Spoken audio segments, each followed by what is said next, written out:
Hello chess fans, this is Rick from Chess to Progress with number 13 in the series Viewers Games. This one was sent to me by Jason. Hello Rick, my name is Jason and this is a game I played on chess.com against a stranger named Dmitry from Russia. I was black and Dmitry was white. I made a huge mistake at the beginning of the game but was able to recover. It was a game with a time control of one move per day, so one move for every 24 hours. It started on January 29th, 2017, but it was finished already 3 days later on February 1st, 2017. So it's clear that both players did not fully use up the time that they had, and to be honest, that is clear from some of the moves. Let's have a look at the game. Dmitry white, Jason black. e4, d5. Jason plays the Scandinavian defense, also known as the center counter gambit. E takes d5 is the most common move, but Dmitry decides on e5. Knight c6, d4 and h5 from Jason. I always like when players develop their pieces, occupy the center. h5 is doing neither of those. It's not a bad move, but for the moment it is shooting into thin air. h3, also not really necessary. f6 is a better move, challenging the strong pawn on e5. Knight f3 developing. Jason took on e5. D takes e5 and e6. Bishop d3. Knight ge7, and now bishop g5. Good move. Of course it cannot be challenged by the h-pawn. The h-pawn is already gone past the square where it can challenge that bishop on g5. And it's pinning the knight. Pinned pieces are always awkward for the defender. Here queen d7 might have been the best option, just to unpin that knight, and then black really has to start untangling his pieces, getting his bishops into play and getting his king castled. But Jason decided on h4, which is a bad move. It really does nothing, adds nothing to his position. And what he had missed is that now with bishop g6, white can gain a large advantage. That bishop cannot be taken because the knight is pinned. And Jason played king d7. With the king in the center, white could try and start to open lines to that king. So c4 would be a move that makes a lot of sense, to try and take on d5 and just loosen the defense around black's king. Dmitry instead played knight c3, also not a bad move. And here a6 from Jason, queen d3 from Dmitry. It's hard to figure out a way for black to develop his pieces. He's really in a bad state here. But now Jason played a very strange move. Queen e8. And he didn't comment on this move, but I think he just forgot that the bishop on g6 can take the queen on e8. We've all given away queens, and we all will give away a lot more queens in the future. So this is not the first or the last time that a chess player gives away his queen.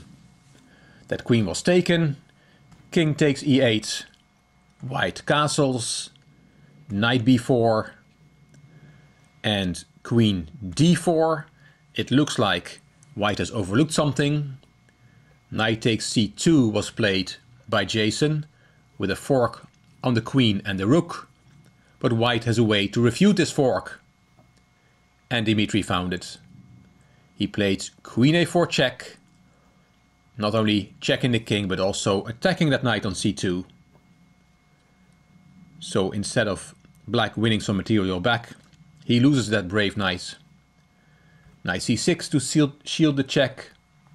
And now instead of queen takes c2, which is a perfectly fine move, and white is then just a full queen up, Dmitry decides on rook a c1. Knight to b4 to save his knight.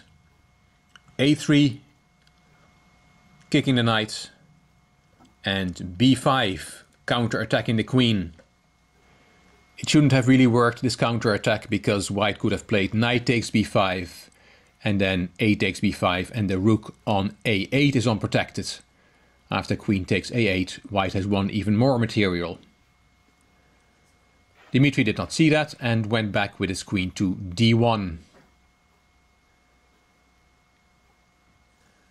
The knight on b4 is trapped, he cannot save that, so Jason plays rook h5, trying to get something going against white's king. A takes b4, white picks up that piece and is now a full queen up. But Jason doesn't give up, he soldiers on. d4, hitting the knight. Knight went to a2, and bishop b7, putting the bishop on a beautiful long diagonal.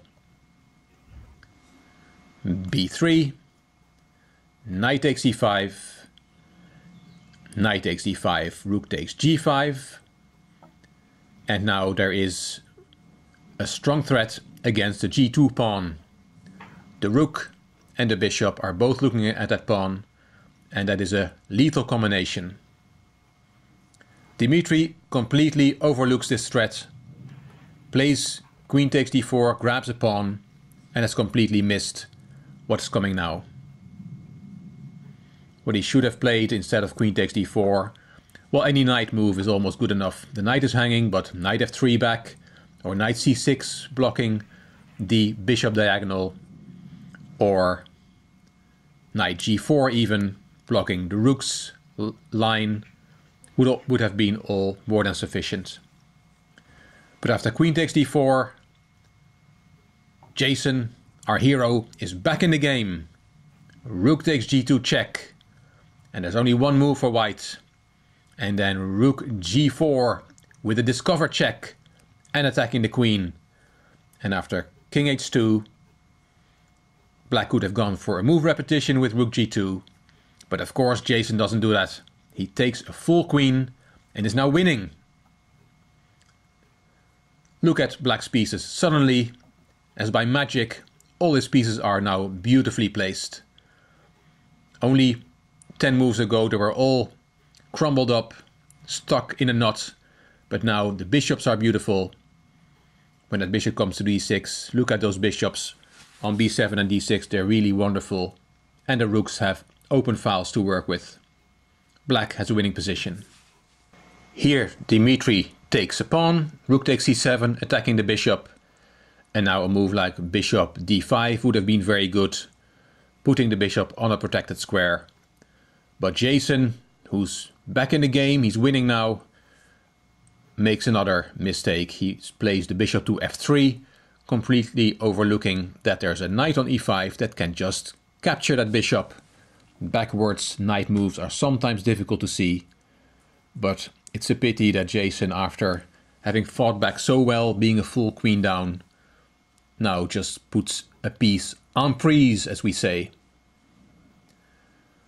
Knight takes f3 is the best move, but Dmitry didn't see it. He played rook fc1, and Jason still doesn't see it. He played rook dd8. Jason had a very nice move here. He could have played bishop d6, attacking the rook, attacking the knight who is pinned to the king. That would have been a very strong move. But he played rook dd8, and Dmitry played knight g6. He could still have taken that bishop on f3, of course. Now bishop d6 check, very strong. King g1, bishop takes c7. Of course, that was a bishop fork. The bishop was attacking the rook and giving check at the same time. And here Dmitry makes the last mistake of the game. He takes the bishop, overlooking another rook-bishop combination. Rook d1 check, king h2, and rook h1 was checkmate. Quite funny that there were two instances of the rook and the bishop working together. The first one won Jason the queen. The second one gave him checkmate. Those two pieces really did very well for him. It was a lively game, quite entertaining. What did we learn from it? Well, the most basic thing, when you make a move, the first thing is to make sure the move is safe. That when you play a piece somewhere, that your opponent cannot just capture it for nothing or can capture another piece.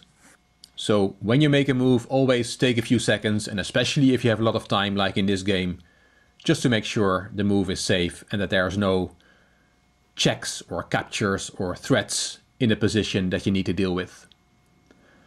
I want to thank Jason for sending me this game. Good win, Jason, well done.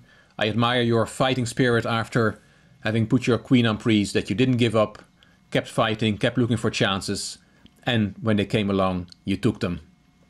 Well done, Jason. Thank you very much for watching.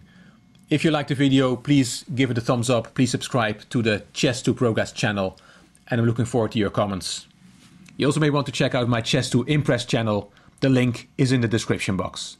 This is Rick from Chess to Progress. Thank you for watching.